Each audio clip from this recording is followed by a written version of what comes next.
ചെറിയ കുഞ്ഞുങ്ങളിലുള്ള അമ്മമാർ നിർബന്ധമായിട്ടും ചെയ്യേണ്ടതും ചെയ്യുന്നതുമായിട്ടുള്ള ഒരു കാര്യമാണ് ഓരോ തവണ മുലപ്പാൽ കൊടുത്തതിന് ശേഷവും ഗ്യാസ് പോകുന്നതിന് വേണ്ടിയിട്ട് പുറകിൽ തട്ടി കൊടുക്കുന്നത്, അതായത് ബേപ്പ് ചെയ്യുന്നത്. ഇങ്ങനെ എത്ര മാസം വരെയാണ് കുഞ്ഞിനെ ബേപ്പ് ചെയ്യേണ്ടത്, എപ്പോൾ നമുക്കിത് സ്റ്റോപ്പ് ചെയ്യാവുന്നതാണ് ബേപ്പ് ചെയ്യുന്നത് എന്നതിനെ കുറിച്ച് നോക്കാം ഇന്നത്തെ വീഡിയോയിൽ. ഞാൻ ഡോക്ടർ റിസ. എന്റെ ചാനൽ ആദ്യമായിട്ട് കാണുന്നവരാണെങ്കിൽ സബ്സ്ക്രൈബ് ചെയ്യാൻ മറക്കരുത്. ആദ്യം തന്നെ നമുക്ക് നവജാത ശിശുക്കൾക്ക് ബേപ്പ് ചെയ്യേണ്ടതിന്റെ ആവശ്യകതയുണ്ടോ ഇല്ലയോ എന്നതിനെ കുറിച്ച് നോക്കാം. നവജാത ശിശുക്കൾക്ക് ബേപ്പ് ചെയ്യേണ്ടത് പ്രധാനമാണ്. കാരണം അവരുടെ ദഹന വ്യവസ്ഥ ഫുള്ളായിട്ട് ഡെവലപ്പ് ആയിട്ടില്ല, ഇപ്പോഴും വികസിച്ചുകൊണ്ടിരിക്കുന്നത് കൊണ്ട് തന്നെ കുഞ്ഞുങ്ങൾ പാല് കുടിക്കുമ്പോൾ വായു എളുപ്പത്തിൽ തന്നെ വിഴുങ്ങാൻ കഴിയുകയും ഈ വിഴുങ്ങുന്ന വായു കുഞ്ഞുങ്ങളിലെ ചെറിയ വയറിൽ കുടുങ്ങുകയും ഇത് കാരണം കുഞ്ഞുങ്ങൾക്ക് അസ്വസ്ഥതയും വയറുവേദനയും വയറ് നല്ല പോലെ തന്നെ വീർത്തിരിക്കുന്ന പോലുള്ള പ്രശ്നങ്ങൾക്ക് കാരണമാവുകയും ചെയ്തേക്കാം. ബേർപ്പിംഗ് ചെയ്യുന്നത് കുടുങ്ങിയ വായു പുറത്തേക്ക് വിടാൻ സഹായിക്കുന്നതാണ്. അതുകൊണ്ട് തന്നെ പ്രസവശേഷമുള്ള ആദ്യ നാളുകളിൽ കുഞ്ഞിന് ഓരോ തവണ മുലപ്പാൽ കൊടുത്തതിന് ശേഷവും ബേർപ്പ് ചെയ്യാറുണ്ട്. ഇങ്ങനെ ബേർപ്പ് ചെയ്യുന്നത് കൊണ്ട് തന്നെ പല അമ്മമാർക്കും ഉള്ളൊരു ഡൗട്ടാണ്, എത്ര നാൾ വരെ കുഞ്ഞിനെ ഇങ്ങനെ ബേർപ്പ് ചെയ്യേണ്ടി വരും, കുഞ്ഞിനെ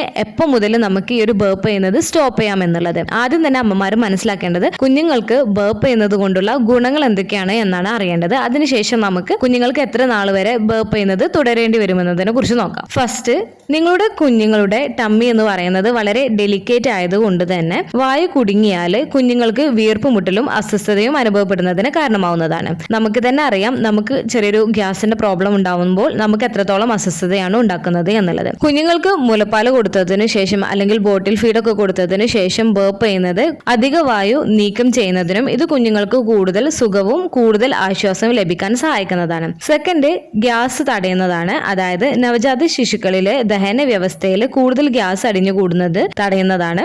ഗ്യാസ് കുഞ്ഞിന് അസ്വസ്ഥതയും വയറുവേദനയ്ക്കൊക്കെ കാരണമുണ്ടാക്കുകയും ചെയ്യുന്നതാണ്. തേർഡ്, സ്പിറ്റപ്പ് ചെയ്യുന്നത് കുറക്കുന്നതാണ് കുഞ്ഞുങ്ങൾ. അതായത് കുഞ്ഞുങ്ങൾ ഇടയ്ക്കിടെ കവിട്ടുന്നത് നിങ്ങളുടെ ശ്രദ്ധയിൽപ്പെട്ടേക്കാം. നമ്മൾ ഇങ്ങനെ ബേർപ്പ് ചെയ്യുന്നുണ്ട് എന്നുണ്ടെങ്കിൽ പാലിനൊപ്പം വായു വീങ്ങിയിട്ടുണ്ട് എന്നുണ്ടെങ്കിൽ അത് പാലിന്റെ മുകളിലേക്ക് തള്ളിവിടുകയും കുഞ്ഞ് പാല് കക്കുന്നതിന് കാരണമാവുകയും ചെയ്യുന്നതാണ്. ബേർപ്പിംഗ് ചെയ്യുന്നത് കുഞ്ഞ് സ്പിറ്റപ്പ് ചെയ്യുന്നതിന്റെ സാധ്യത കുറക്കുന്നതാണ്. നിങ്ങൾ ബേർപ്പിംഗ് ചെയ്തിട്ടുണ്ടെന്ന് വിചാരിച്ചിട്ട് കുഞ്ഞ് അതിന് ശേഷം സ്പിറ്റപ്പ് ചെയ്യില്ല എന്നല്ല, സ്പിറ്റപ്പ് ചെയ്യുന്നതിന്റെ എണ്ണം കുറക്കുന്നതിന് ബേർപ്പിംഗ് സഹായിക്കുന്നതാണ്. ഫോർത്ത്, അസ്വസ്ഥത കുറക്കാൻ കഴിയുന്നതാണ്. കുഞ്ഞുങ്ങളിലുള്ള സ്ഥിരമായി ബേർപ്പ് ചെയ്യുന്നത് കുഞ്ഞിന്റെ അസ്വസ്ഥത കുറക്കാൻ സഹായിക്കുന്നതാണ്. വയറിൽ കുടുങ്ങി കിടക്കുന്ന ഗ്യാസ് കുഞ്ഞുങ്ങൾക്ക് അസ്വസ്ഥത ഉണ്ടാക്കുന്നതിനും കുഞ്ഞുങ്ങൾ കരയുന്നതിനും ബഹളം ഉണ്ടാക്കുന്നതിനൊക്കെ ഇടയാക്കുന്നതാണ്. ബേർപ്പിംഗ് ചെയ്യുന്നത് ഈ അസ്വസ്ഥത ലഘൂകരിക്കാൻ സഹായിക്കുന്നതാണ്. ഫിഫ്ത്ത്, നല്ല ഉറക്കത്തിന് സഹായിക്കുന്നതാണ്. നവജാത ശിശുക്കൾക്ക് ഭക്ഷണം നൽകിയ ശേഷം നന്നായി ബേർപ്പ് ചെയ്യുന്നത് പലപ്പോഴും കൂടുതൽ സുഖകരമായിട്ട് കുഞ്ഞുങ്ങൾ ഉറങ്ങുന്നതിന് സഹായിക്കുന്നതാണ്. സിക്സ്ത്, കുഞ്ഞുങ്ങളിൽ ഉണ്ടാവുന്ന വയറുവേദന തടയുന്നതിന് സഹായിക്കുന്നതാണ്. കുഞ്ഞുങ്ങൾ പാല് കുടിക്കുമ്പോൾ വിഴുങ്ങുന്ന വായുവിൽ നിന്നുള്ള വാതകം അസ്വസ്ഥതയ്ക്കും വയറുവേദനയ്ക്കും മലബന്ധത്തിനും ഇടയാക്കുന്നതാണ്. ഈ പ്രശ്നങ്ങൾ തടയാൻ ബേർപ്പിംഗ് സഹായിക്കുന്നതാണ്. സെവൻത്ത്, ബോണ്ടിങ് ആണ്. അമ്മയും കുഞ്ഞും തമ്മിലുള്ള ആ ഒരു ബന്ധം ദൃഢപ്പെടുത്താൻ ഈ ഒരു ബേർപ്പിംഗ് സഹായിക്കുന്നതാണ്. കാരണം ബേർപ്പിംഗ് ചെയ്യുന്ന സമയത്ത് കുഞ്ഞുങ്ങളെ മൃദുലമായിട്ട് തലോടുന്നതിനും കുഞ്ഞുങ്ങൾക്ക് ആശ്വാസകരമായി തോന്നിക്കാവുന്ന തരത്തിലുള്ള സ്പർശനങ്ങളും ബേർപ്പിംഗ് സമയത്ത് ഉണ്ടാകുന്നത് കാരണം കുഞ്ഞും അമ്മയും തമ്മിലുള്ള ഒരു ബോണ്ട് കൂട്ടുന്നതിന് സഹായിക്കുന്നതാണ്. എയ്ത്ത്, ഹാപ്പി ഫീഡിംഗ് ആണ്. കുഞ്ഞുങ്ങളെ ബേർപ്പ് ചെയ്യുന്നത് ഭക്ഷണത്തിന് ശേഷം അവർക്ക് കൂടുതൽ സുഖവും ആശ്വാസവും തോന്നാൻ സഹായിക്കുന്നതാണ്. നയൻത്ത്, കുഞ്ഞുങ്ങൾക്ക് സുഖകരമായിട്ട് ബ്രീത്ത് ചെയ്യാൻ സഹായിക്കുന്നതാണ്. ഗ്യാസ് വയറിനകത്ത് കുടുങ്ങിക്കഴിഞ്ഞാൽ അത് ഡയഫ്രത്തിന് പ്രഷർ കൊടുക്കുന്നത് കാരണം കുഞ്ഞുങ്ങൾക്ക് ശ്വസിക്കാനുള്ള ഒരു ബുദ്ധിമുട്ടുണ്ടാക്കുന്നതാണ്. നമുക്ക് നമ്മുടെ ഗ്യാസ് നമ്മുടെ വയറിലുണ്ടെന്നുണ്ടെങ്കിൽ നമുക്ക് ശ്വസിക്കാനുള്ള ഒരു ബുദ്ധിമുട്ട് നമുക്കും ഉണ്ടാവാറുണ്ട്. അതുപോലെ തന്നെ കുഞ്ഞുങ്ങൾക്കും ഉണ്ടാവുന്നതാണ്. ഇത് ബേർപ്പ് ചെയ്യുന്നതിലൂടെ വായു പുറത്തു വിടുന്നത് കാരണം കുഞ്ഞുങ്ങൾക്ക് സുഖകരമായിട്ട് ശ്വസിക്കുന്നതിന് എളുപ്പമാക്കുകയും ചെയ്യുന്നതാണ്.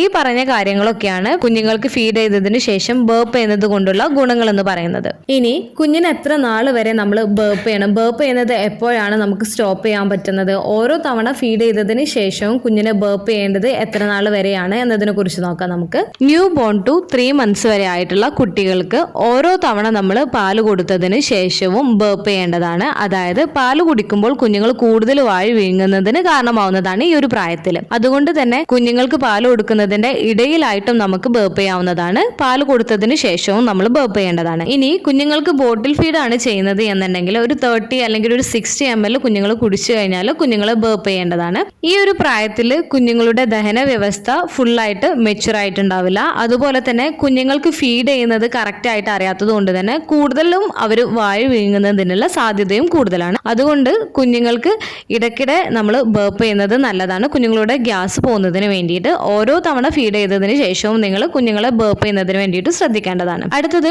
3 മാസം മുതൽ 6 മാസം വരെയുള്ള കുഞ്ഞുങ്ങൾ അല്പം പ്രായമാവുമ്പോൾ അവരുടെ ഭക്ഷണ രീതികളിൽ ഉണ്ടാവുന്ന ചേഞ്ചസും അവർ നല്ലപോലെ ശരിയായ രീതിയിൽ അവർ മുലപ്പാൽ കുടിക്കാൻ പ്രാപ്തിയുള്ളവരാകുകയും ചെയ്യുന്നത് കൊണ്ട് തന്നെ ബേപ്പ് ചെയ്യുന്നതിന്റെ ആവൃത്തി കുറയ്ക്കാൻ കഴിയുകയും പ്രത്യേകിച്ച് നിങ്ങളുടെ കുഞ്ഞിന് കൂടുതൽ വായു വീങ്ങാതെ പാലൊക്കെ നല്ലപോലെ കുടിക്കുന്നുണ്ട് എന്നുണ്ടെങ്കിൽ കുഞ്ഞുങ്ങൾക്ക് ബേപ്പ് ചെയ്യേണ്ടതിന്റെ ആവശ്യകത കുറഞ്ഞു വരുന്നതാണ്. എന്നിരുന്നാലും നിങ്ങളുടെ കുഞ്ഞിന് എന്തെങ്കിലും തരത്തിലുള്ള അസ്വസ്ഥതയൊക്കെ ഉണ്ട് എന്നുണ്ടെങ്കിൽ, കുഞ്ഞിന്റെ വയറ് നല്ലപോലെ തന്നെ ഗ്യാസ് നിറഞ്ഞ പോലെ ഉണ്ട്, അതുപോലെ തന്നെ കുഞ്ഞിന് അസ്വസ്ഥത കാണിക്കുന്നുണ്ട്, കുഞ്ഞിന്റെ ശരീരം ബാക്കിലേക്കൊക്കെ വളച്ച് അസ്വസ്ഥതയൊക്കെ കാണിക്കുന്നുണ്ട് എന്നുണ്ടെങ്കിൽ നിങ്ങൾ കുഞ്ഞിന് ബേപ്പ് ചെയ്യേണ്ടതാണ്. ഏകദേശം ഒരു 4 മാസം മുതൽ നിങ്ങൾക്ക് കുഞ്ഞിനെ ബേപ്പ് ചെയ്യേണ്ടതിന്റെ ആവശ്യകത നിങ്ങളുടെ കുഞ്ഞിന്റെ ആവശ്യത്തിനനുസരിച്ചിട്ട് നിങ്ങൾക്ക് ചെയ്തു കൊടുക്കാവുന്നതാണ്. ചില കുഞ്ഞുങ്ങൾക്ക് ഒരുപാട് തവണ ബേപ്പ് ചെയ്യേണ്ടി വരും, ചില കുഞ്ഞുങ്ങൾക്ക് അതിന് വേണ്ടിയിട്ട് ബേപ്പ് ചെയ്യുന്നതിന്റെ തവണ കുറയുകയും ചെയ്യുന്നതാണ്. ഇനി 6 മാസവും അതിനു മുകളിൽ പ്രായമുള്ള കുഞ്ഞുങ്ങളാണ് എന്നുണ്ടെങ്കിൽ അവർക്ക് നിങ്ങൾ സോളിഡ് ഫുഡ് സ്റ്റാർട്ട് ചെയ്യുന്നത് കൊണ്ട് തന്നെ ഫുഡ് കൊടുക്കുന്ന സമയത്ത് അതിന് ഇടക്കായിട്ട് നമ്മൾ വെള്ളവും കൊടുക്കാറുണ്ട്. ഈ ഒരു സമയത്ത് കുഞ്ഞുങ്ങൾ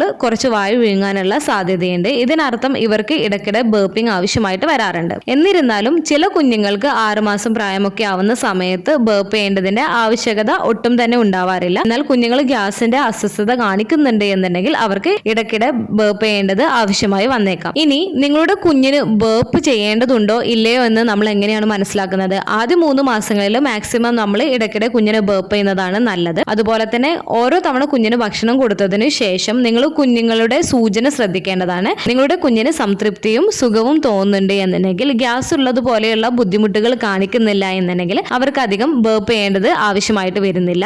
അടുത്തത് കുഞ്ഞുങ്ങൾ ഇരിക്കാനൊക്കെ തുടങ്ങുന്ന സമയത്ത്, അതായത് കുഞ്ഞുങ്ങളുടെ ഹെഡൊക്കെ കൺട്രോൾ ആയി കൂടെ ഇരിക്കാനൊക്കെ തുടങ്ങുമ്പോൾ ഭക്ഷണം നൽകിയതിന് ശേഷം അവർ ഇരിക്കുന്നത് അവരുടെ മുതുകില് തട്ടുകയോ തള്ളോടുകയോ ചെയ്യാതെ തന്നെ വായു പുറത്തേക്ക് പോകാൻ അനുവദിക്കുന്നതാണ്. അടുത്തത് നിങ്ങളുടെ കുഞ്ഞ് വളരുന്നതിനനുസരിച്ചിട്ട് ബേപ്പ് ചെയ്യുന്നതിന്റെ ആവൃത്തി കുറക്കാൻ കഴിയുന്നതാണ്. അടുത്തത് നിങ്ങളുടെ കുഞ്ഞിനെ നിരീക്ഷിക്കുകയാണ് വേണ്ടത്. കുഞ്ഞിന് സുഖകരമാണോ ഓരോ തവണ ഭക്ഷണം കഴിച്ചതിന് ശേഷം ഒന്ന് നോക്കേണ്ടതാണ്. കുഞ്ഞിന് അസ്വസ്ഥത ഉണ്ടാക്കുന്നുണ്ട് എന്നുണ്ടെങ്കിൽ, അതായത് കുഞ്ഞിന് നല്ല പോലെ തന്നെ വയറുവേദന എടുക്കുന്നുണ്ട്, കുഞ്ഞിന് ഗ്യാസിന്റെ പ്രോബ്ലം കാരണം കുഞ്ഞിന്റെ വയറ് വീർത്തിട്ടാണ് ഇരിക്കുന്നത് എന്നുണ്ടെങ്കിൽ, കുഞ്ഞ് മറ്റെന്തെങ്കിലും അസ്വസ്ഥതയൊക്കെ കാണിക്കുന്നുണ്ട് എന്നുണ്ടെങ്കിൽ, കുഞ്ഞിന് എക്കിളെടുക്കുന്നുണ്ട് എന്നുണ്ടെങ്കിലൊക്കെ കുഞ്ഞിന് ബേപ്പ് ചെയ്യേണ്ടതിന്റെ ആവശ്യകതയാണ് സൂചിപ്പിക്കുന്നത്. അപ്പോൾ ഓരോ തവണ കുഞ്ഞുങ്ങൾക്ക് ഭക്ഷണം കൊടുത്തതിന് ശേഷം അവരുടെ സൂചനക്ക് അനുസരിച്ചിട്ട് നിങ്ങൾ ബേപ്പ് ചെയ്യുന്നത് ക്രമീകരിക്കാൻ വേണ്ടിയിട്ട് ശ്രദ്ധിക്കാം.